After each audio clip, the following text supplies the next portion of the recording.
Good evening friends, कैसे हैं आप सब लोग। सी टेट के इस प्रोग्राम की श्रृंखला में आपका स्वागत है। जैसा कि प्रीवियसली आप 6 लेक्चर आप देख चुके हो और आशा करता हूं कि आपने काफ़ी एंजॉय किया होगा। तो इस क्रम में हमारा जो अगला टॉपिक है वो है वंशानुक्रम जो है और वातावरण, इसके बारे में आपको पढ़ना है। लेकिन सेशन स्टार्ट करने के पहले दोस्तों ये कहना चाहूँगा आपसे कि आप लोग जो सीटेट के जो प्रोग्राम्स हैं जो भी चलाए जा रहे हैं हमारे चैनल पे, इसको ध्यानपूर्वक देखें और समझें। और इतना विश्वास दिलाता हूँ कि अगर आपने पूरे सीरीज को ढंग से देखा है और इसके क्वेश्चन वाले जो सेक्शन है जो अलग से हम कराते हैं उसको भी ध्यान से आपने देखा है तो सीटेट में आपके पास होने की जो प्रोबेबिलिटी जो होगी अच्छे नंबरों से वो ज़्यादा बढ़ जाएगी। लेकिन साथ साथ में आप इसको जो है शेयर भी करिए और अपने उन नीडी जो फ्रेंड्स हैं उन तक भी पहुंचाइए जिनको इसकी ज़रूरत है। मैं ये नहीं कहूँगा कि अदर चैनल्स पे जो है आपके और अच्छे नहीं हैं और अच्छे लेक्चर्स नहीं हैं, लेकिन यहाँ पे भी आप इस चीज़ को देख करके और समझ करके और अपना ज्ञानार्जन कर सकते हो और साथ साथ में जो है इससे अपना लाभ उठा सकते हो। और इतना ही नहीं, सीटेट के ही पेपर में नहीं, इसका यूटिलाइजेशन आपका यूपी टेट के एग्जामिनेशंस में, एच टेट के एग्जामिनेशंस में और जितने भी स्टेट्स के टेट के एग्जामिनेशंस होते हैं वहाँ पर भी आप इसका यूज कर सकते हो। साथ साथ में केंद्रीय विद्यालय के जो एग्ज़ाम्स होते हैं KVS के, DSSB के, ठीक, NVS के, यानी जितने भी टीचिंग से रिलेटेड और यहाँ तक कि UGC नेट के जो टीचिंग मेथोडोलॉजी वाले जो पार्ट्स होते हैं वहाँ पे भी इसका यूटिलाइजेशन आपको देखने को मिलेगा। यानी इसका आपका यूज जो है सिंगल एक सीटेट के प्रोग्राम में ही नहीं है, मल्टी डायरेक्शनल इसका अप्रोच है। तो इसलिए इसको बहुत ध्यान से समझें, पढ़ें, अपने नोट्स जरूर बनाएं और नोट्स बना करके इसको बराबर अपना रिविजन करें, तब जा करके आपका जो है इस प्रोग्राम के माध्यम से ज्ञानार्जन अच्छे लेवल का होगा और आप अपने एग्जाम में अच्छे से उत्तीर्ण हो पाओगे। तो दोस्तों ज़्यादा देर न करते अपने आज के टॉपिक को स्टार्ट करते हैं। जैसा कि बोर्ड पे जो टॉपिक लिखा हुआ है, unit 2 lecture 7 heredity and environment, मतलब वंशानुक्रम एवं वातावरण। अब याद रखिए दोस्तों, इसमें वंशानुक्रम क्या होता है और वातावरण क्या होता है। पहले दो चीज़ों को हम पिछले सेशंस में बता चुके हैं, वंशानुक्रम क्या है और वातावरण क्या है। वंशानुक्रम का मतलब क्या होता है कि पूर्वजों के वे लक्षण या आपके माता पिता के वे लक्षण जो उसकी संतानों में पीढ़ी दर पीढ़ी स्थानांतरित होते हैं, उसको हम क्या कहते हैं, हेरिडिटी कहते हैं या वंशानुक्रम कहते हैं। अब ये जो लक्षण जो होते हैं वो किस रूप में स्थानांतरित होते हैं, तो उसके लिए याद रखिएगा कि आपके शरीर की जो सबसे छोटी संरचनात्मक इकाई है उसको हम क्या कहते हैं, सेल, कोशिका कहते हैं। और उसी कोशिका के अंतर्गत जो है क्या होता है कि उसके सेंट्रल पॉइंट में, कोशिका के अंदर सेंट्रल पॉइंट में यानी केंद्रीय भाग में एक जो है न्यूक्लियस होता है। उस न्यूक्लियस के अंदर न्यूक्लिक एसिड होता है। उस न्यूक्लिक एसिड के अंदर दो कंपोनेंट होते हैं, इनका नाम आप बचपन से पढ़ते आ रहे हो, DNA और RNA।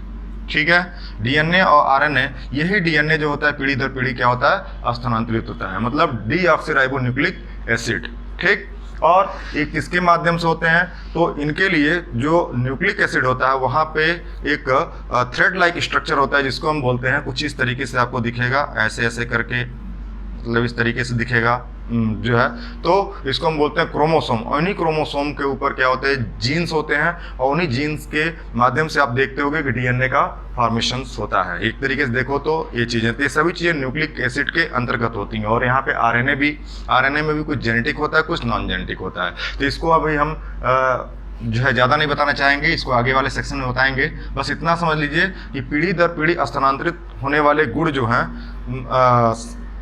वो क्या कहलाती हैं, हेरिडिटरी गुण कहलाती हैं, यानी उसको वंशानुक्रम कहते हैं। और याद रखिएगा ये वंशानुक्रम के साथ साथ वातावरण, यानी किस तरीके का वातावरण में जो है बालक का जन्म हो रहा है, उसकी शिक्षा हो रही है, ठीक, तो वातावरण काफ़ी इंपॉर्टेंट रोल प्ले करता है। कई बार क्या होता है कि एक अच्छे वंशानुक्रम गुण ना होने के बावजूद भी जो है ना होने के बावजूद भी क्या होता है कि बच्चे का विकास बहुत अच्छी तरीके से होता है। यानी वंशानुक्रम ना हो लेकिन वातावरण बहुत बढ़िया हो, तब भी क्या होता है कि एक अच्छा जो है बच्चे का जो डेवलपमेंट होता है वो सभी आपको देखने को मिलेंगे। लेकिन कई बार क्या होता है वंशानुक्रम अच्छा होने के बावजूद भी, यानी माता पिता के लक्षण अच्छे होने के बावजूद भी, लेकिन वातावरण अगर अच्छा नहीं है, क्या होता है कि सही तरीके से विकास नहीं हो पाता है, यानी कुछ इस तरीके की एक्टिविटीज़ डेवलप हो जाती हैं, कुछ गलत तरीके की, जिसके माध्यम से उसका लाभ जो होता है पूरे समाज को मिल नहीं पाता है। ठीक है दोस्तों, तो याद रखिएगा वंशानुक्रम का मतलब मैंने क्या बताया और वातावरण का मतलब क्या बताया। ठीक, तो इस चीज़ को आप ध्यान दीजिएगा। ठीक, दूसरी चीज़ कि इसमें अब दो तरीके के शिक्षा शास्त्री हैं, एक है आपके वंशानुक्रम को मानने वाले और एक है वातावरण को मानने वाले। वंशानुक्रम वाले क्या होंगे कि सीधे बताएंगे कि जो वंशानुक्रम वाले जो गुण होते हैं, वंशानुगत गुण होते हैं, वह पीढ़ी दर पीढ़ी स्थानांतरित होते हैं, तो बच्चे के विकास में वो बहुत ज़्यादा रोल अदा करते हैं और समाज में एक अलग भूमिका निभाते हैं। लेकिन कुछ जो आपके वातावरण से रिलेटेड जो शिक्षा शास्त्री हैं वो बताते हैं कि वंशानुक्रम कितना हो बढ़िया हो, लेकिन अगर उचित वातावरण उपलब्ध ना कराया जाए तो इसके वजह से क्या होगा कि बहुत समस्याएं देखने को मिलती हैं और कहीं ना कहीं एक अच्छे स्कॉलर्स जो होते हैं बुरे संगति में पढ़ करके क्या होता है या बुरे वातावरण में उनका पालन पोषण हो करके उनका लाभ जो होता है समाज को मिल नहीं पाता है। ठीक, तो इस तरीके से अलग अलग तर्क हैं, अलग अलग शिक्षा शास्त्रियों के माध्यम से आप देखने को मिलेगा।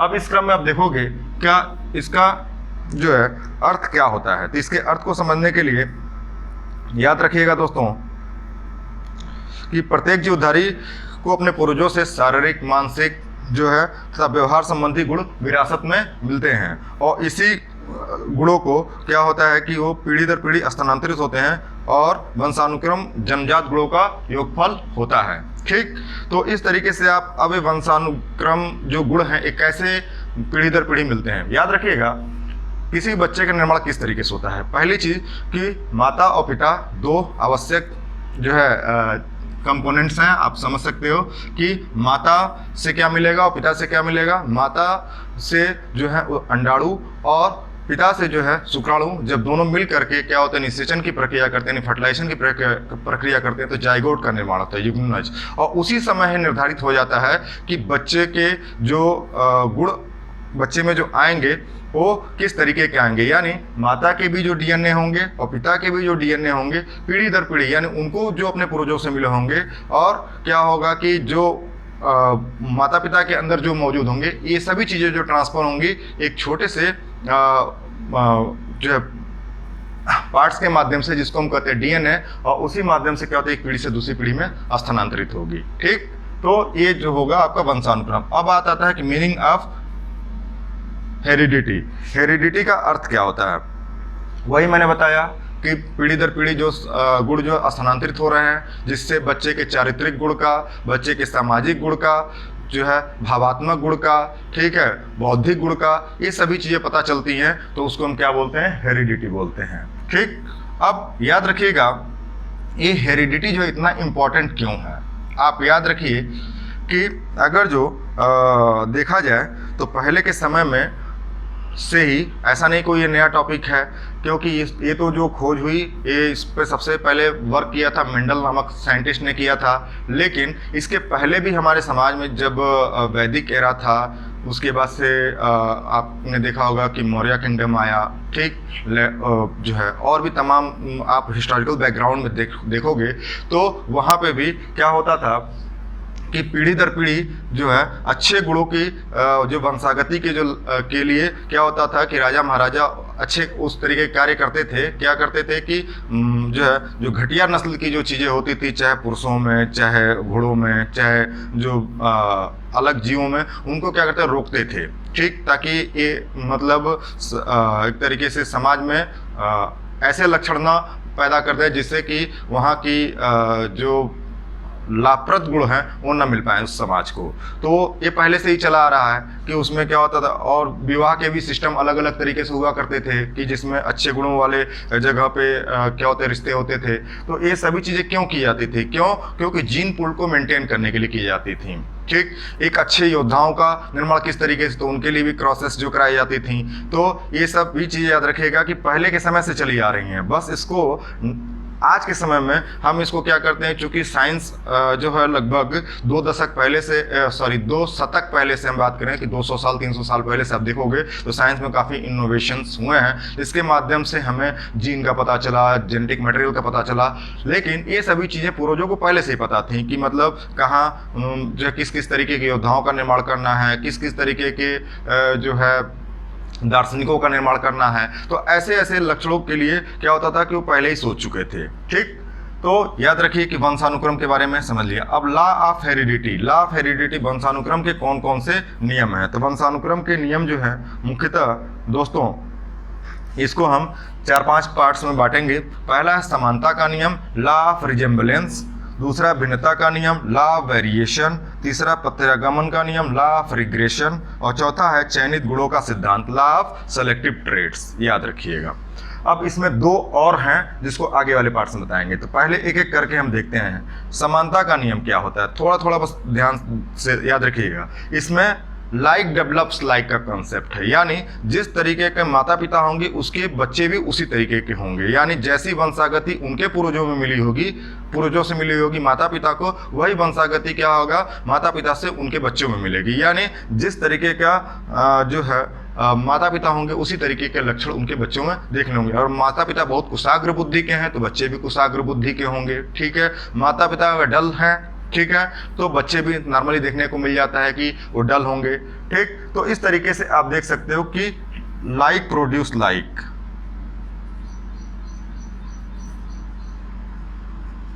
लाइक प्रोड्यूस लाइक, मतलब जो जैसा है उसका उसी तरीके से प्रोजनी जो है आएगी। ठीक, दूसरा भिन्नता का नियम, ये लॉ ऑफ वेरिएशन का मतलब क्या होता है, ठीक पहले वाले नियम का ये उल्टा है। कई बार समाज में आपको देखने को मिलता है कि जो है वंशानुक्रम अच्छे ना होने के कारण, ठीक, जैसे माता पिता हैं उनके वंशानुक्रम उस तरीके के नहीं हैं, लेकिन उसके बावजूद भी बच्चे जो है काफ़ी इंटेलिजेंट आपको देखने को मिलेंगे। ठीक, या कई बार ऐसा होता है कि वंशानुक्रम बहुत अच्छे हैं लेकिन उसके बावजूद भी बच्चे अगली जनरेशन तक उसमें क्या हो, कुछ ऐसे विकृतियां देखने को मिलेंगी, जैसे कुछ ऐसे एक्टिविटीज में लग जाना, जैसे चोरी करना, ठीक है, या मतलब समाज के प्रतिमानों के विपरीत कार्य करना। तो ये सभी चीज़ें जो होती हैं, किस पे डिपेंड करती हैं, ये वातावरण पे डिपेंड करती हैं। यानी एक अच्छे वातावरण में एक खराब से खराब अगर जो वंशानुक्रम है तो वो भी एक अच्छा प्रतिफल दे सकता है, और एक बुरे वातावरण में एक अच्छा जो है वंशानुक्रम एक बुरा क्या होता है कि प्रतिफल दे सकता है। यानी दोनों चीज़ याद रखिएगा कि भिन्नता का नियम का मतलब क्या होता है कि जेनेटिक जो गुण होते हैं, यानी एक तरीके से बोलोगे कि वंशानुक्रम के जो गुण होते हैं, अच्छे गुण होते हैं, वो होने के बावजूद भी एक अच्छा प्रतिफल नहीं मिल सकता है, और जो है एक अच्छा वंशानुक्रम ना होने के बावजूद भी एक अच्छा प्रतिफल मिल सकता है। तो इन सबके पीछे जो डिपेंड करता है वो वातावरण का देखने को आपको मिलेगा। तीसरी चीज क्या होती है, प्रत्यागमन का नियम। प्रत्यागमन का नियम का मतलब क्या होता है दोस्तों, प्रत्यागमन में याद रखिएगा कि प्रत्येक गुण का औसत की ओर प्रत्यागमन करने की प्रवृत्ति पाई जाती है, और बहुत प्रतिभाशाली माता पिता के बच्चे अपने माता पिता की अपेक्षा कम प्रतिभाशाली देखने को मिलते हैं। कई बार क्या होता है कि आप देखोगे समाज में कि माता पिता बहुत ज़्यादा, कोई डॉक्टर्स है, कोई इंजीनियर्स है, कोई बहुत अच्छे इंटेलेक्ट्स हैं, कोई पता चलता है सिंगर है, ठीक, और कोई डांसिंग में बहुत अच्छा पार्टिसिपेट कर रहा है, लेकिन उसके बावजूद उसके बच्चे क्या होते हैं, थोड़े डल होते हैं। ठीक है, तो ऐसा चीज देखने को जो मिलेगा उसको हम बोलते हैं प्रत्यागमन का नियम। चौथा जो है चयनित गुणों का सिद्धांत, लॉ ऑफ सेलेक्टिव ट्रेड्स। याद रखिएगा चयनित गुणों का सिद्धांत, उसको कैसे आप समझोगे कि ये नियम बताता है कि केवल कुछ ही गुण ही वंश परंपरा में होती है, वंशानुक्रम में समस्त मानवीय गुण सम्मिलित नहीं रहते हैं। ठीक, जैसे कि कुछ गुण जैसे ऐसे होते हैं माता पिता से बच्चों में डायरेक्ट आपको देखने को मिलेंगे, जैसे आप चेहरे का कलर आप देख सकते हो, जो है तमाम लंबाई चौड़ाई से आँख नाक इन सब चीज़ों की मतलब जो डायमेंशंस आपको देखने को मिलेंगी। ठीक है, और कई बार बुद्धि के लेवल पे भी आप देख सकते हो, बोला जाता है जैसे पर्टिकुलर किसी बालक के पिता हैं उसी तरीके से बालक के अंदर भी उस तरीके की कुशाग्र बुद्धि है या कुशाग्र बुद्धि नहीं है। तो ये सभी जो चीज़ें होंगी चयनित गुणों का सिद्धांत, यानी जैसा जो दिखे मतलब होगा वैसा ही उसके बच्चों में स्थानांतरित होगा। ठीक है दोस्तों, तो नेक्स्ट पार्ट पे हम चलते हैं। हाँ तो दोस्तों, इसी क्रम में आप देखोगे कि नेक्स्ट जो 2 नियम है वो मातृ व पितृ पक्षों का नियम है और दूसरा संयोग का नियम। एक एक करके देख लीजिए। मातृ और पितृ पक्षों का नियम का मतलब क्या होता है कि किसी व्यक्ति का वंशानुक्रम केवल उसकी माता और उसके पिता के गुण द्वारा निर्धारित नहीं होते हैं, उसके और भी जो गुण पूर्वजों के जो गुण द्वारा निर्धारित होते हैं। यानी एक तरीके से कह सकते हो कि आधा गुण जो होंगे उसके पूर्वजों के द्वारा आए होंगे और आधा गुण जो उसके माता और पिता, क्योंकि माता का हम नाम क्यों लिए, क्योंकि माता अक्सर क्या होगा कि आपने देखा होगा कि वो जो एक तरीके से पेडिग्री एनालिसिस या जीन पूल होता है, एक तरीके से आप समझ लो कि माता किसी और जगह से एक तरीके से होती हैं और पिता किसी और जगह से होते हैं, तो इसलिए माता के गुण कुछ जेनेटिक गुण कुछ अलग होंगे और पिता के जेनेटिक गुण अलग होंगे। तो आधे गुण जो होंगे माता पिता से मिलेंगे और आधे गुण जो होंगे उसके पूर्वजों से मिलेंगे। दूसरा संयोग का नियम। संयोग का नियम का मतलब क्या, law of changes. Law of changes में आप क्या देखोगे कि वंशानुक्रम के निर्धारण में संयोग का अत्यंत भूमिका रहता है, जिसके कारण वंशानुक्रम कई पूर्ण सत्य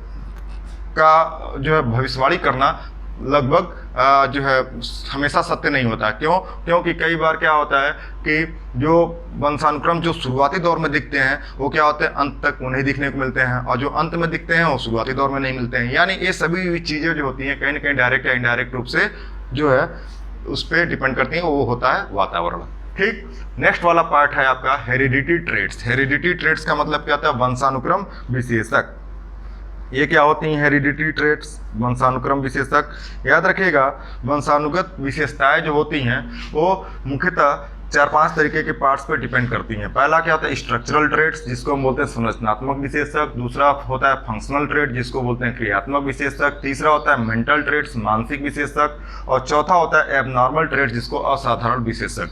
ये सभी जितने पॉइंट्स हमने प्रीवियसली बताए या अब बता रहा हूँ, इन सभी चीज़ों को एक बार जरूर आप देख लीजिएगा और इसको बार बार इस बुलेट पॉइंट्स को ही केवल याद करने का प्रयास करिएगा, क्योंकि सीटेट के आप प्रीवियसली क्वेश्चंस को अगर वॉच करेंगे तो देखेंगे दोस्तों कि इन सभी पार्ट से आपके क्वेश्चंस बने हैं डायरेक्ट या इनडायरेक्ट रूप से।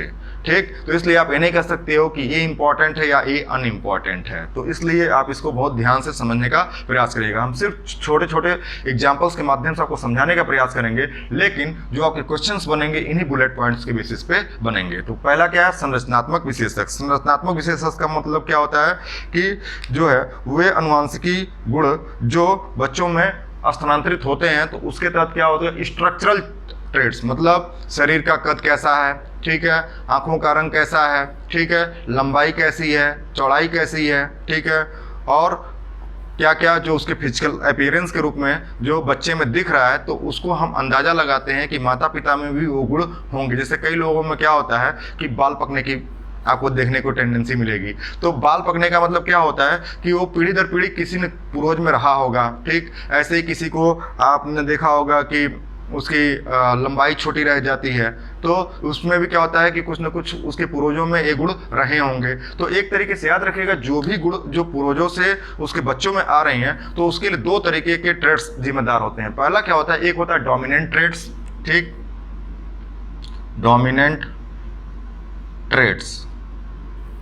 दूसरा होता है रिसेसिव ट्रेट्स, जिसको हम आगे भी बताएंगे जब इसके क्रोमोसोम्स के स्ट्रक्चर्स को बताएंगे। ठीक। तो डोमिनेंट का मतलब क्या होता है, जो पीढ़ी दर पीढ़ी एक तरीके से क्रियात्मक रूप से आती रहती हैं और वो चलती रहती हैं। और दूसरा होता है रिसेसिव ट्रेट्स का मतलब किसी न किसी स्टेज में वो सुप्त हो जाती हैं, लेकिन जैसा उसको कंडीशन आगे अगर मिलता है जनरेशन बाय जनरेशन, तो क्या होता है कि वो चीज़ें दिखने शुरू हो जाती हैं। तो ये याद रखिएगा कि स्ट्रक्चरल ट्रेट का मतलब संरचना, मतलब जो अपीयरेंस में दिख रहा है वो जो होती हैं ट्रेट्स, गुण जो होती हैं वो स्ट्रक्चरल ट्रेट्स में आती हैं। दूसरी जो होती है फंक्शनल ट्रेट, क्रियात्मक विशेषक। क्रियात्मक विशेषक का मतलब क्या होता है कि स्वास्थ्य हो गया, शारीरिक शक्ति हो गया, दीर्घायु हो गया, प्रजनन हो गया, रुधिर वर्ग हो गया, ठीक है, संवेदनशीलता हो गया। ये सभी जो गुण आपको देखने को मिलेंगे वो क्या होंगे, फंक्शनल ट्रेट्स होंगे। जैसे अब हम बात करें स्वास्थ्य से रिलेटेड या संवेदनशीलता से रिलेटेड, जैसे माता पिता भी अगर संवेदनशील हो तो बच्चे में भी अगर वो गुण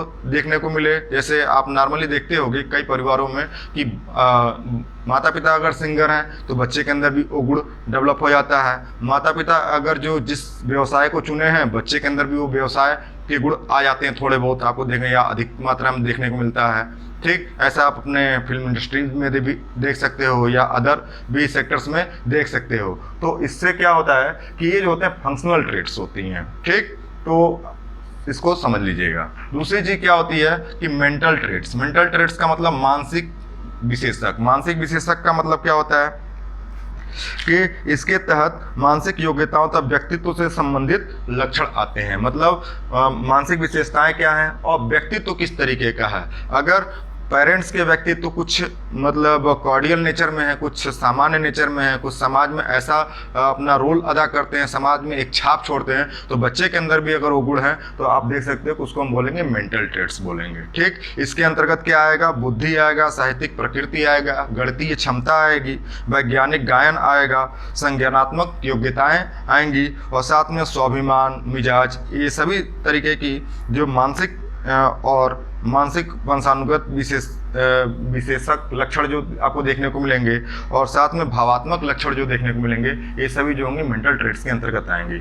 इसके बाद से एबनॉर्मल ट्रेट्स। एबनॉर्मल ट्रेट्स का मतलब क्या होता है, असाधारण विधेयक। असाधारण विधेयक विशेषक का मतलब क्या होता है कि कुछ वंशानुगत आपको ऐसे देखने को चीज़ें मिलेंगी कि जिसमें मुख्यतः रोगों को रखा जाता है। जैसे हम बात करें हीमोफीलिया की, तो हीमोफीलिया क्या कैसी बीमारी है। हीमोफीलिया में क्या होता है कि अगर शरीर में कहीं कट हो जाए तो क्या होता है, खून रुकता नहीं है, ठीक है, ब्लड फ्लो लगातार होता रहता है। तो ऐसा भी क्या होता है पीढ़ी दर पीढ़ी, यानी इसमें आप देखोगे किसी पुराने पूर्वज को रहा होगा, दो तीन जनरेशन पीछे जाओ कि बाबा को या नाना को या इस तरीके का रहा होगा, तो वो सभी चीज़ें जो होती हैं पीढ़ी दर पीढ़ी आनी शुरू होती है। या डायबिटीज की बात आप देख सकते हो, जैसे बोलते हैं लोग ना कि ये हमको जेनरिक है, मतलब ये हमको मतलब पीढ़ी दर पीढ़ी हमको मिल रहा है। तो ये सभी जो चीज़ें आपको देखने को मिलेंगी। सिकल सेल एनीमिया की बात करें, ये भी आपको देखने को मिलेगा, ठीक।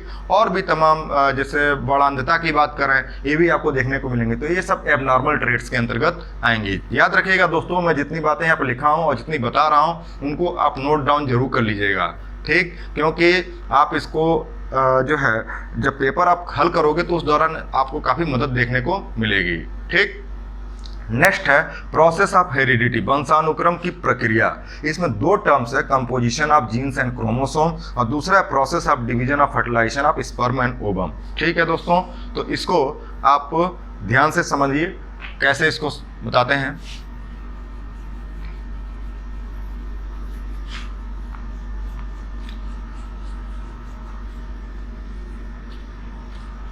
ठीक, इस पार्ट्स को देखते हैं। कंपोजिशन ऑफ जीन, इसको थोड़ा सा मैं बायोलॉजी में जाना चाहूँगा, जो है जीव विज्ञान में, कि किस तरीके से आप इसको समझेंगे। याद रखिएगा, इसमें मुझे मालूम है कि कुछ बच्चे आपके ह्यूमैनिटीज के हैं, जो मतलब नॉर्मली हिस्ट्री, ज्योग्राफी और इस बैकग्राउंड से बिलोंग करते हैं, कुछ साइंस वाले बिलोंग करते हैं। तो हम ज़्यादा साइंस होने जा करके बस इसके सामान्य लक्षणों को बताएंगे और आप ध्यान सुनिएगा। याद रखिए, composition of gene and chromosome, मतलब दो चीज़ें हैं, जीन एंड क्रोमोसोम, ठीक। जीन एंड क्रोमोसोम को कैसे आप डिफाइन करोगे, याद रखिए दोस्तों, जीन एंड क्रोमोसोम में याद रखिए कि कोई, मैंने बताया कि किसी भी जीवधारी के जो है जीवन की बेसिक जो संरचना होती है उसकी किसमें पाई जाती है, सेल्स में पाई जाती है, यानी कोशिकाओं में पाई जाती है। तो सेल्स क्या होती हैं, ठीक, structural and functional unit of life, मतलब संरचनात्मक और क्रियात्मक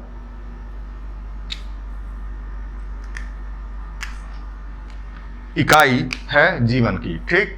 अब याद रखिए कि सेल का अगर स्ट्रक्चर हम बनाएं तो कुछ इस तरीके से हम बनाएं तो आप देखोगे इस सेल के स्ट्रक्चर में सबसे बाहरी जो लेयर होता है वो किसका होता है, प्लाज्मा मेम्ब्रेन का होता है, और इसके अंदर वाले पार्ट्स में जो होते हैं वो तो न्यूक्लियस होता है, और इसके बीच में जगह जगह ऐसे ऐसे कुछ आपको कुछ इस तरीके से दिखेंगे, कुछ छोटे छोटे संरचनाएं दिखेंगी जिसको हम बोलते हैं कोशिकांग या सेल ऑर्गेनल्स बोलते हैं। हमें इससे ज़्यादा मतलब नहीं, हमें मेन मतलब किससे है कि इन्हीं जो न्यूक्लियस वाला पार्ट, यानी ये सबसे ऊपर ये वाला जो पार्ट है आपका साइटोप्लाज्म का पार्ट होता है, यानी कोशिका द्रव्य का पार्ट होता है। ये जो होता है सेल वॉल का पार्ट होता है या सेल मेम्ब्रेन का पार्ट होता है। एक तरीके से एनिमल सेल रहेगा तो सेल मेम्ब्रेन होगा, प्लांट सेल रहेगा तो सेल वॉल होगा, ठीक। और सबसे अंदर जो होता है न्यूक्लियस, यानी इसी को बोलते हैं क्या, केंद्रक, ठीक। और इसी केंद्रक के अंदर आपको कुछ इस तरीके की संरचनाएं देखने को मिलेंगी। ये क्या होते हैं, क्रोमोसोम्स होती हैं। क्रोमोसोम्स का मतलब क्या होते हैं, गुणसूत्र इसको बोलते हैं। यही गुणसूत्र जो होते हैं एक पीढ़ी से दूसरी पीढ़ी स्थानांतरित होते हैं और इन्हीं गुणसूत्रों के ऊपर क्या होते हैं, डीएनए होते हैं। दानेदार संरचनाएं आपको देखने को मिलेंगी, मतलब छोटे छोटे, तो ये डीएनए, और यही डीएनए क्या होंगे, एक पीढ़ी से दूसरी पीढ़ी स्थानांतरित होंगी। अब याद रखिए कि composition of gene and chromosome, तो जीन भी समझ लिया आपने, क्रोमोसोम भी समझ लिया, और कुछ इस तरीके के जो स्ट्रक्चर्स आपको दिखेंगे तो ऐसे बीच में इनका पॉइंट्स होगा और ऊपर के जो दोनों पार्ट्स होंगे इसको कहते हैं क्रोमैटिड्स। ठीक, तो अब याद रखिए कि एक कैसी होती है संरचना में, ये लगभग ये हमारे शरीर में लाखों करोड़ों सेल्स होती हैं और हर सेल्स के अंदर क्या है कि आपके न्यूक्लियस हैं और न्यूक्लियस के अंदर क्या है, क्रोमोसोम्स हैं। यानी क्रोमोसोम भी कुछ बहुत ही मतलब उलझे हुए अवस्था में आपको देखने को, मतलब कुछ इस तरीके से आप देखोगे जब ऐसे मिलेंगी, और इन्हीं क्रोमोसोम्स में क्या होती हैं कि वे इंफॉर्मेशन छिपी हुई हैं, आपके तरीके से लाइफ की कुंडली छिपी हुई है कि जो एक पीढ़ी से दूसरी पीढ़ी स्थानांतरित हो रही है, और किस माध्यम से हो रही है, डीएनए के माध्यम से हो रही है। कई बार कई जगहों पे आपने आरएनए भी सुना होगा। आरएनए भी दो तरीके के होते हैं, एक होता है जेनेटिक, एक होता है नॉन जेनेटिक। ठीक, समझ में आ गया।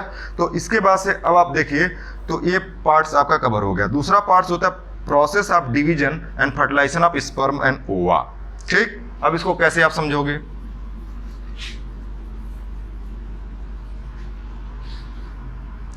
ठीक, अब देखिए यहां से क्या होता है कि माता है और पिता है। ठीक है, माता और पिता, पिता के अब जिसमें जब लिंग निर्धारण होगा यानी बच्चे का निर्माण होगा तो उसके पहले की अवस्था क्या होती है कि पिता से शुक्राणु, ठीक, या इसी को इंग्लिश में स्पर्म बोलते हैं, मिलेंगे। माता से क्या होते हैं अंडाणु, इसी को हम बोलते हैं ओवम। ये दोनों मिक्स होंगे, मैच करेंगे, ठीक है, नॉर्मल सेक्सुअल रिप्रोडक्शन के बाद से, तो इससे क्या बनेगा, जाइगोट का निर्माण होगा, इसको युग्मक बोलते हैं। ठीक, और इसी जाइगोट से आगे किसी का निर्माण होगा, एम्ब्रियो का।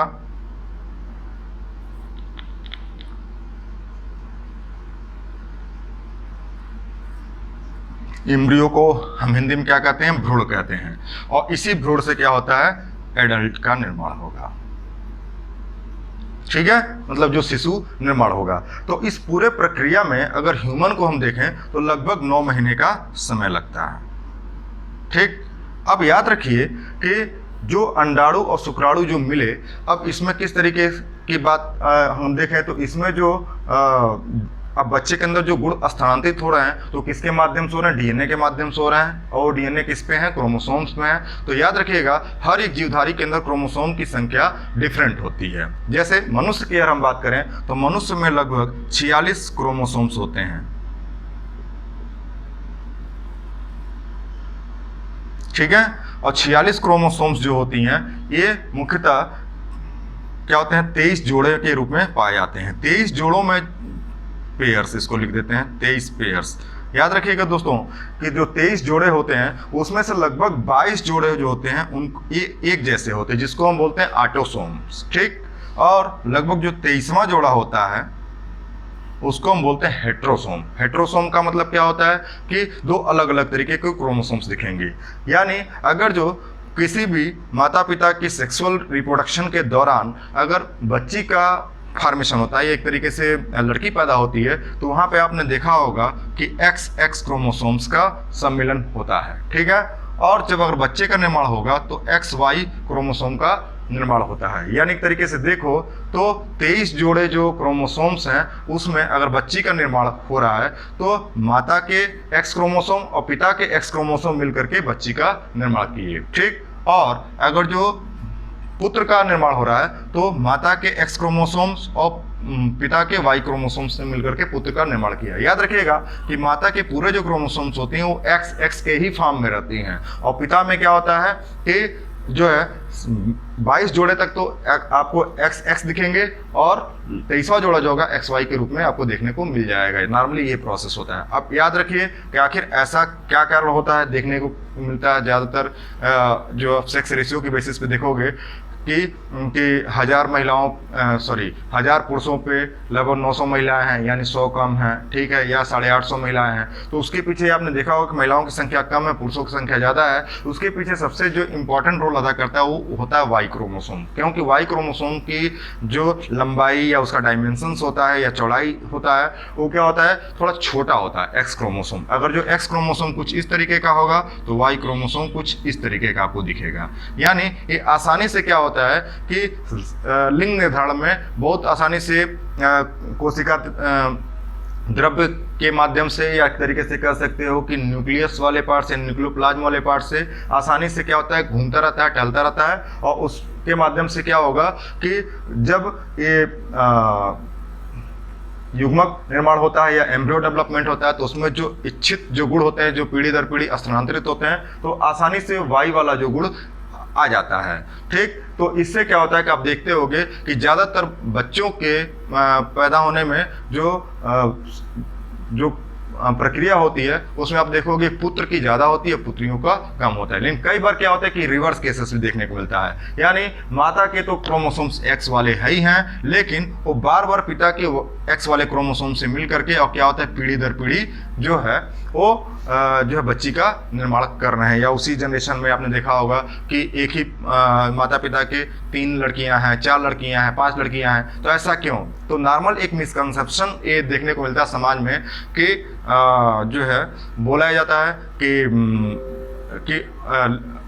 महिलाओं की वजह से क्या हुआ है कि लड़कियां पैदा हो रही हैं। ऐसा बिल्कुल नहीं है दोस्तों, ये जो है डिपेंड करता है ये पुरुषों की वजह से। क्योंकि महिलाओं के पास तो XX क्रोमोसोम है और पुरुषों के पास क्या XY है। तो याद रखिएगा कि जब XX वाला महिलाओं का क्रोमोसोम जब पुरुष वाले X से मिलेगा तो स्वाभाविक सी बात है कि लड़की पैदा होगी, और जब X वाला पार्ट Y वाले पार्ट से मिलेगा तो क्या होगा, जो पुत्र पैदा होगा। तो आपने एक तरीके से पूरी प्रक्रिया जो composition of gene and chromosome समझ लिया, process of division and fertilization of sperm and ovum समझ लिया। तो ये सभी प्रोसेस जो होती हैं, इस प्रोसेस के थ्रू जो एडल्ट का निर्माण होता है उसके अंदर एक पीढ़ी से दूसरी पीढ़ी तक जो गुण हैं वो आसानी से स्थानांतरित होते रहते हैं। ठीक, ओके, तो नेक्स्ट पार्ट पे चलते हैं। हाँ तो दोस्तों, अब इसी क्रम में आप देखोगे कि अगला जो पार्ट्स है वो क्या है, इंपॉर्टेंट ऑफ कंसेप्शन, मतलब गर्भाधान का महत्व क्या है। ठीक, तो गर्भाधान के महत्व को समझने के लिए आप कैसे समझोगे, तो इसके लिए 3 हमने पार्ट्स में इसको डिवाइड किया है। पहला क्या है, हेरिडिटी इंडाउमेंट यानी वंशानुक्रम।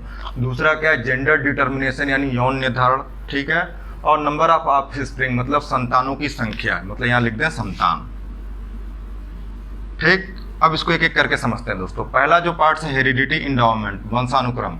याद रखिएगा कि जो वंशानुक्रम के जो क्रम होती है, वंशानुक्रम का जो क्रम होता है वो किस पे डिपेंड करता है, माता पिता के लक्षणों पे डिपेंड करता है। यानी ये निर्धारित करना कि जो माता पिता के सेक्सुअल रिप्रोडक्शन के दौरान वो बच्चा जो है बच्ची पैदा होगी या बच्चा पैदा होगा, एक तरीके से कह सकते हैं कि ठीक, तो इसके पीछे कौन से जिम्मेदार होंगे, वंशानुक्रम। अब वंशानुक्रम को निर्धारित करने के कौन कौन से फैक्टर्स होते हैं वो याद रखिए। उसके लिए क्या होते हैं कि 2 तरीके की, यानी ये जो पीढ़ी दर पीढ़ी जो लक्षण स्थानांतरित हो रहे हैं किसके माध्यम से, वो हो रहे हैं जीन के माध्यम से। ठीक, और वो जीन किस पे हैं, पर्टिकुलरली वो क्रोमोसोम्स पे हैं। ठीक,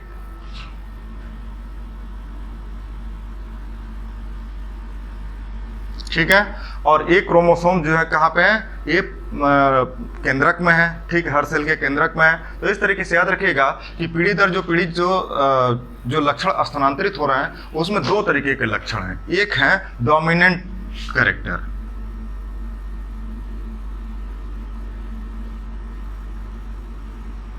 ठीक है, डोमिनेंट कैरेक्टर समझ गए।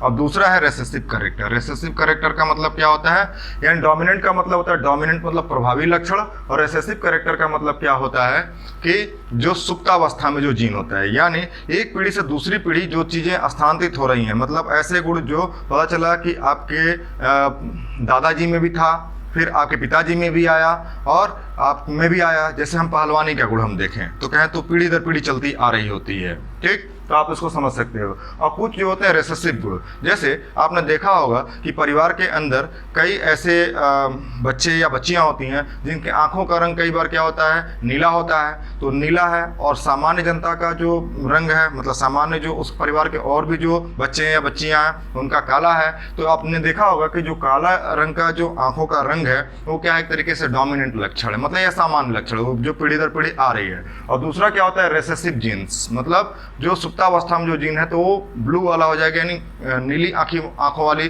तो वो क्या होगा, किसी न किसी जनरेशन में या किसी न किसी जो है लेवल पे वो जो है सुप्तावस्था से डोमिनेंट अवस्था में आ जाएगी। तो वो क्या होती है कि पीढ़ी दर पीढ़ी आपको देखने को ये मिलेगी कि किसी पीढ़ी में दिखा तो किसी में नहीं दिखा। तो ये सभी जो चीज़ें जो होती हैं ये हेरिडिटी इंडोमेंट एंड वंशानुक्रम के क्रम से निर्धारित होती हैं। ठीक। दूसरा जेंडर डिटर्मिनेशन। जेंडर डिटर्मिनेशन में दोस्तों क्या आप समझोगे, तो याद रखिएगा कि जेंडर डिटर्मिनेशन में एक और चीज आप इसमें देख लीजिए, जेंडर यौन निर्धारण, इसको बोलते हैं जेंडर डिटर्मिनेशन। अब इसके तहत क्या होगा कि पर्टिकुलरली बच्चा पुरुष होगा, जो संतान पैदा होगी वो जो है पुत्र होगा या पुत्री होगी, एक किस पे डिपेंड करता है, एक क्रोमोसोम के सम्मिलन पे डिपेंड करता है। ठीक। यानी जैसा कि मैंने पहले ही बताया कि लगभग 22 जोड़े क्रोमोसोम एक जैसे होते हैं और 23वां जोड़ा अलग होता है। यानी अगर जो XX का मिलन हुआ तो उससे क्या होगा कि बच्ची पैदा होगी, और XY का मिलन हुआ तो क्या होगा कि पुत्र पैदा होगा। तो ये सभी जो चीज़ें होती हैं ये क्या होती हैं कि निर्धारित होती हैं, और इस पर याद रखिएगा कि इस संयोग बस होती हैं। ऐसा नहीं है कि इसमें मतलब कुछ मॉडिफिकेशंस हो रहे हैं या कुछ अलगाव हो रही हैं, ऐसा कुछ भी नहीं है। ठीक। तो किस तरीके से यौन निर्धारित होती हैं उसके क्रम को आप ध्यान रखिए। ठीक। जैसा कि हम पहले बता चुके X और XY, तो ये चीज़ें हो गई। अब याद रखिए कि इस पे कुछ पुत्रों के होना और पुत्रियों को होना, इस पे कुछ कंक्लूजन्स निकाले गए विभिन्न समाजशास्त्रियों के द्वारा। वो क्या कंक्लूजन्स है मैं आपको थोड़ा सा बता देना चाहूँगा, क्योंकि एग्जाम में कभी कभी वो चीज़ें पूछ दी जाती हैं। पहला एक चीज़ निकाला गया कि दुर्बल पतले पुरुषों की संतानें अधिकतर लड़कियां होती हैं, और जबकि हष्ट पुष्ट पुरुषों की संतानें अधिकतर लड़के होते हैं। ठीक। एक अपना कंक्लूजन निकाले समाजशास्त्रियों ने। दूसरा क्या है, उच्च सामाजिक आर्थिक स्तर वाले परिवारों में निम्न सामाजिक आर्थिक स्तर वाले परिवारों की अपेक्षा लड़कों की संख्या अधिक होती है। मतलब जिनकी सामाजिक आर्थिक स्तर काफ़ी स्ट्रांग होंगे वहाँ लड़के होंगे, और जहाँ पे सामाजिक आर्थिक स्तर कमज़ोर होगा यानी गरीबी होगी वहाँ पे लड़कियाँ आपको देखने को मिलेंगी। हालांकि एक परफेक्टली सही नहीं होता है, लेकिन समाजशास्त्रियों ने कई जनरेशन स्टडी किया, मतलब एक पर्टिकुलर कम्युनिटी को, और तब जाकर के कंक्लूजन्स निकाले। दूसरा क्या है, इसमें अधिक शारीरिक श्रम वाले व्यवसायों में कार्यरत पुरुषों की संतानों में आरामदायक व्यवसायों में कार्यरत पुरुषों की अपेक्षा अधिक संख्या में लड़के होते हैं। तो ये भी आपको देखने को मिलेगा। उसके बाद से आप देखोगे प्रत्येक 100 लड़कियों पर लगभग 105 या 106 लड़के जन्म लेते हैं। तो लड़कों के अधिक जन्म लेने के कारण वो जो होती है कारण मेनली हमने गुणसूत्र के आधार पर बता दिया कि वाई क्रोमोसोम जो होता है थोड़ा छोटा होता है, तो आसानी से क्या होता है कि मूवमेंट उसकी जारी होती है। तो एक तरीके से X और Y या XX में आपको मैचिंग जो देखने को मिलेगी, तो आसानी से XY का बहुत तेज़ी से हो जाएगा और XX का थोड़ा धीमे गति से होगा। तो इस वजह से आपको बच्चों की संख्या ज़्यादा देखने को मिलेंगी। ठीक। तो इतनी डिटेल में आपको बताने के पीछे रीज़न यही था कि इस पर क्या होता है कि स्टेट जो टेट होती हैं वहाँ पे क्वेश्चंस पूछे जाते हैं। इसके बाद से क्या है कि तीसरा है कि number of offspring. Number of offspring को आप ध्यान से देखिए दोस्तों कि संतान, अब ये जो है संतान जो है नॉर्मल सेक्सुअल रिप्रोडक्शन के बाद, माता पिता सेक्सुअल रिप्रोडक्शन के बाद से क्या है जो संतानें पैदा हुई, तो संतानें किस तरीके की आपको देखने को मिलेगा कि कुछ सामान्य संतानें होती हैं, कुछ जो होंगी आपको समाज में देखने को मिलेंगी कि ट्विंस आप कहते हो। ठीक है, आपने देखा भी होगा, अनुभव भी किया होगा, जिसको हम बोलते हैं जुड़वा बच्चे। अब वो जुड़वा बच्चे दो तरीके के होते हैं, एक होता है कौन से आइडेंटिकल ट्विंस और एक होता है फ्रेटर्नल ट्विंस। मतलब जिसको हिंदी में हम थोड़ा नाम आपको बता देते हैं क्योंकि हिंदी में बड़ा टेढ़ा नाम है इसका, सहोदर बालक। सहोदर बालक को कहते हैं फ्रेटर्नल ट्विंस। ठीक है। और दूसरे जो होते हैं आइडेंटिकल ट्विंस, इसमें दोनों में अंतर क्या है याद रखिएगा कि जब माता और पिता के क्रमशः जो है स्पर्म और ओवा या ओवम जब मिले तो उससे क्या होता है कि युग्मक का निर्माण होता है। तो याद रखिएगा जब एक ही युग्मक में बच्चे का डेवलपमेंट हो, या एक तरीके से कह सकें कि जब एक जैसे मेल क्रोमोसोम्स मतलब स्पर्म हो गया, ठीक है, दूसरा आपका ओवा हो गया, मिलकर के जाइगोट बना है। जाइगोट कुछ इस तरीके का बना और इसमें जो है लगभग क्या है कि स्पर्म और ओवा लगभग इसमें क्रोमोसोम्स एक तरीके से 2 आ गए, ठीक, और इनमें एक ही जाइगोट में बच्चे का निर्माण हो तो उससे जो होंगे आइडेंटिकल ट्विंस, यानी वो बच्चा या बच्ची एक ही तरीके के दिखेंगे, ठीक। और दूसरा जो होता है फ्रैटर्नल ट्विंस। फ्रैटर्नल ट्विंस क्या होती हैं कि इसी में जाइगोट्स में 2 कंपार्टमेंट बन जाए, 3 कंपार्टमेंट बन जाए, 4 कंपार्टमेंट बन जाए और हर एक कंपार्टमेंट से एक अलग बच्चे का निर्माण हो तो उसको हम क्या बोलते हैं, फ्रैटर्नल, या उसी को सहोदर बालक बोलते हैं, फ्रैटर्नल ट्विंस बोलते हैं। तो एक तरीके से आपने थोड़ा बहुत समझ लिया होगा कि क्या होते हैं। याद रखिएगा ये जो ट्विंस की जो संख्या होती है ये लगभग आपको हजारों जो है लाखों में कहीं एक देखने को मिलेगी, ठीक है। तो ये आपको देखने को मिल जाएंगे, तो उसमें जो है लाखों में आपको देखने को जो मिलेंगे वो आइडेंटिकल ट्विंस होंगे और उससे भी ज़्यादा मतलब केसेस मतलब पता चला 10 लाख लोगों में ये क्या होंगे, फ्रैटर्नल ट्विंस मिलेंगे जिसमें अलग अलग चैम्बर्स में अलग अलग ट्विंस का निर्माण होगा। उसमें बालक भी हो सकता है, बालिका भी हो सकती है। तो ओवरऑल आपने इस चीज़ को समझ लिया होगा, ठीक। उसके बाद से आते हैं हम अपने नेक्स्ट पार्ट पे, वो है इन्वायरमेंट के। इन्वायरमेंट का मतलब वातावरण। याद रखिएगा दोस्तों बच्चों के जो विकास के लिए जो जरूरी जो चीज़ें हो वो क्या है, वातावरण। वातावरण का मतलब इसको हिंदी में बोलेंगे परिआवरण, मतलब चारों तरफ से ढका हुआ आवरण, ठीक है। यानी वो आवरण कहीं पे भी हो सकता है, बच्चे के आंतरिक लेवल पे या बच्चे के जो है बाह्य लेवल पे। तो इसको कैसे आप समझोगे, इसको थोड़ा देख लेते हैं, ठीक।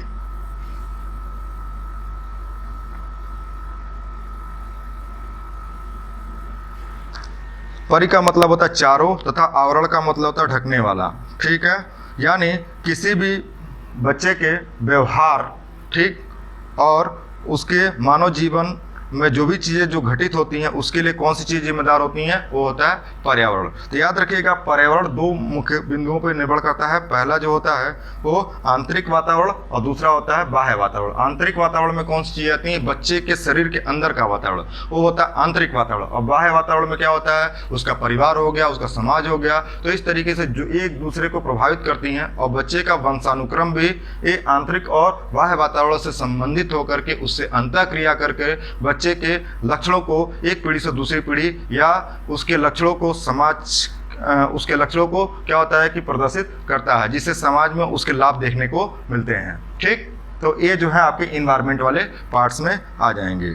अब इंपॉर्टेंस ऑफ इन्वायरमेंट मतलब क्या है कि वातावरण का क्या महत्व है। याद रखिएगा कि वातावरण बहुत इंपॉर्टेंट रोल अदा करता है। कैसे, क्योंकि बच्चे के विकास के लिए जहाँ पे एक तरफ वंशानुक्रम है उसी तरफ दूसरी तरफ जो है आपका वातावरण है, जिसके तहत बच्चे का जो है बौद्धिक विकास, सांस्कृतिक विकास, आर्थिक विकास, सामाजिक विकास, ये सभी जो चीज़ें होती हैं वो प्रभावित करती हैं। यानी बच्चा जब गर्भाधान की अवस्था में होता है यानी भ्रूणी अवस्था में होता है तो उसके एक अपने निश्चित समय अंतराल के बाद जब वो जन्म लेता है तो याद रखिएगा कि वहीं से उसकी वातावरण मिलनी शुरू हो जाती है। और जो है उसके वंशानुक्रम के जो लक्षण हैं उसको तो पीढ़ी दर पीढ़ी उसको मिल चुके, लेकिन अब वातावरण कैसा मिलेगा। अगर उसको अच्छा वातावरण मिलेगा तो उसकी वंशानुक्रम की जो गति जो होगी या उसके जो और जो प्रतिफल देखने को मिलेंगे वो अच्छे डायरेक्शन में होगा, और अगर जो वातावरण गड़बड़ मिला होगा तो उसके भी प्रतिफल जो होंगे आपको बुरे देखने को मिलेंगे। तो यानी याद रखिएगा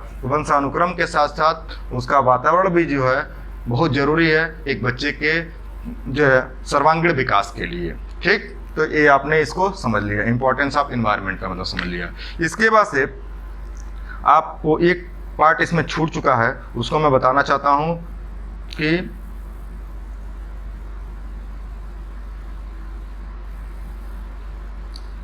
use of knowledge of heredity मतलब वंशानुक्रम के फायदे, ठीक है। तो याद रखिएगा कि वंशानुक्रम, use of knowledge of heredity,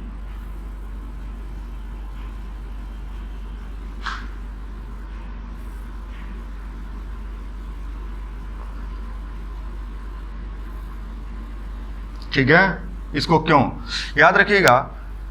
वंशानुक्रम की जानकारी क्यों आवश्यक है? वंशानुक्रम की जानकारी दोस्तों आवश्यक इसलिए होती है कि इसके माध्यम से पुरातन काल में भी आप देखते होंगे कि जो नस्लों का सुधार किया जाता था, चाहे वो मनुष्य हो चाहे वो पशु हो। ठीक, क्यों? क्योंकि पीढ़ी दर पीढ़ी एक समाज को एक अच्छे नस्ल के क्या हो कि चीज़ें मिल सकें, जिससे समाज का प्रॉपर उन्नयन हो। ठीक, अब उसमें आपने देखा होगा कि मैं छोटा सा एग्जांपल लेता हूँ ग्रीस का।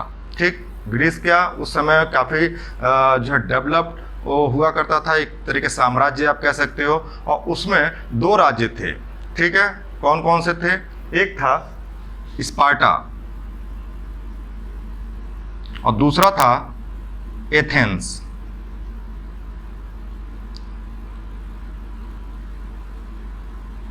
ठीक, स्पार्टा का क्या था कि वहाँ पे आपको बहुत ज़्यादा वॉरियर्स देखने को मिलेंगे। वॉरियर्स का क्या, तो उस समय क्या था, वॉरियर्स जो देखने को मिलेंगे तो उसके तहत ये देखा जाता था कि मतलब समाज में 2-3 इस तरीके के लोग हों, जैसे कि मतलब मंद बुद्धि वाले हों, ठीक है, शारीरिक रूप से कमज़ोर हों, ठीक है, या कुछ और विकृतियों वाले हों, तो उनको प्रॉपर संतानोत्पत्ति करने से रोका जाता था कि वो लोग समाज में इस तरीके संतानोत्पत्ति न करें, जिससे क्या होगा कि समाज का एक जो जीन पूल है एक तरीके से गुणवत्ता जो होगी बरकरार रहेगी। तो वहाँ पे स्पार्टा में क्या होता था कि जो है अच्छे योद्धाओं के लिए उस तरीके से क्रॉस कराए जाते थे, और जो खराब नस्ल के जो लोग होते थे उसको एक तरीके से जो रोक दिया जाता था, उसको एक सामान्य कम्युनिटी में सम्मिलन नहीं होने दिया जाता था। इस तरीके से आप देख सकते हो कि अच्छे गुणों को जो है उसी समय में प्रमोट किया जाता था, और ख़राब गुणों को क्या होता था उस समय चेक कर दिया जाता था। दूसरा क्या होता है, एथेंस की जो कहानी है।